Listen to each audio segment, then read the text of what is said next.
പാനൂർ വിഷ്ണുപ്രിയ വധക്കേസിൽ പ്രതി ശ്യാംജിത്ത് കുറ്റക്കാരനാണെന്ന് കോടതി വിധിച്ചിരിക്കുന്നു. തലശ്ശേരി അഡീഷണൽ ജില്ലാ സെഷൻസ് കോടതിയുടേതാണ് വിധി. സന്തോഷ് കണ്ണൂരിൽ നിന്നും ചേരുന്നുണ്ട്. സന്തോഷ്, വിവരങ്ങൾ.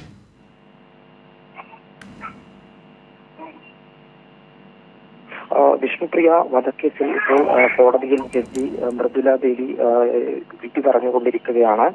പ്രതി ശ്യാംജിത്ത് കുറ്റക്കാരനാണ് എന്നുള്ളത് കോടതി കണ്ടെത്തിയിട്ടുണ്ട്. ഇനി പ്രോസിക്യൂഷന്റെ വാദം കേട്ടതിന് ശേഷം എപ്പോഴാണ് ശിക്ഷ പ്രഖ്യാപിക്കുക എന്നുള്ള കാര്യമാണ് കോടതിയിൽ നിന്ന് അറിയാനുള്ളത്.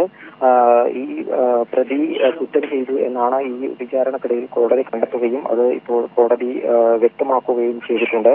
വളരെ കോളിളക്കം സൃഷ്ടിച്ച, അല്ലെങ്കിൽ കേരളത്തിന്റെ മനസാക്ഷിയെ ഞെട്ടിച്ച ഒരു കൊലപാതകമായിരുന്നു പാനൂരിലെ വിഷ്ണുപ്രിയ കൊലപാതകം.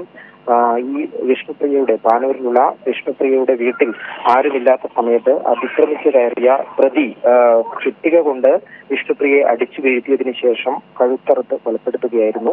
2022 ഒക്ടോബർ 22-നാണ് കേസിന് ആസ്പദമായ സംഭവം. ഈ പ്രണയത്തിൽ നിന്ന് പിന്മാറിയതിലുള്ള വൈരാഗ്യമാണ് ഇത്തരത്തിൽ കൊല നടത്തിയത് എന്നാണ് അന്വേഷണ ഘട്ടത്തിൽ പ്രതി മൊഴി നൽകിയത്.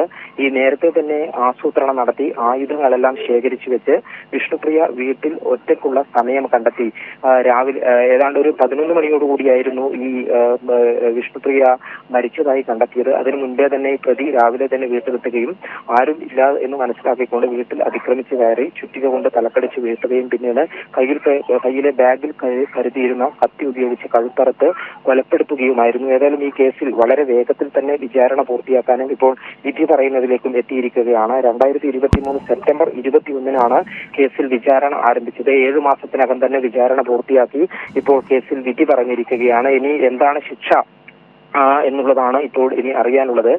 പ്രതിക്ക് വധശിക്ഷ നൽകണം എന്നാണ് ഇപ്പോൾ പ്രോസിക്യൂഷന്റെ വാദം.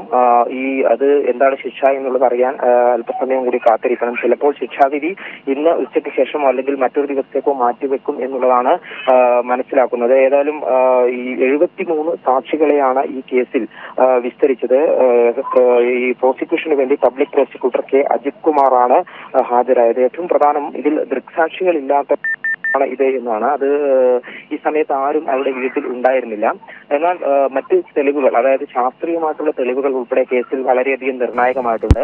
ഈ പ്രതി കൊലപാതകം നടത്താനായി ഈ വിഷ്ണുപ്രിയയുടെ അരികിലേക്ക് എത്തുന്ന സമയത്ത് വിഷ്ണുപ്രിയ മലപ്പുറത്തുള്ള ഒരു സുഹൃത്തുമായി ഫോണിൽ വീഡിയോ കോളിൽ സംസാരിച്ചു കൊണ്ടിരിക്കുകയാണ്. അതുകൊണ്ട് തന്നെ ഈ ഫോണ് വളരെ നിർണായകമായിട്ടുള്ള, അതോടൊപ്പം തന്നെ ഈ മലപ്പുറത്തെ സുഹൃത്തിന്റെ മൊഴിയെല്ലാം തന്നെ കേസിൽ വളരെയധികം നിർണായകമായിട്ടുണ്ട്. മറ്റൊന്ന്, ഈ ആയുധം കൂത്തുപറമ്പിലുള്ള ഒരു കടയിൽ നിന്നാണ് ഈ ചുറ്റിക പ്രതി വാങ്ങിയത്. അത് കൃത്യമായിട്ടും അതിന്റെ തെളിവുകളും സാക്ഷിമൊഴികളും എല്ലാം തന്നെയുണ്ട്. അത്തരത്തിൽ വളരെ ആസൂത്രിതമായി ഒരു കൊലപാതകം ആസൂത്രണം ചെയ്ത് നടപ്പിലാക്കിയതാണ് എന്നുള്ളതാണ് പ്രോസിക്യൂഷൻ കോടതി വാദിച്ചത്. പ്രോസിക്യൂഷന്റെ വാദങ്ങളും തെളിവുകളും എല്ലാം അംഗീകരിച്ചുകൊണ്ടാണ് ഇപ്പോൾ ഈ പ്രതി കുറ്റക്കാരനാണ് എന്നുള്ളത് കോടതി കണ്ടെത്തിയിരിക്കുന്നത്.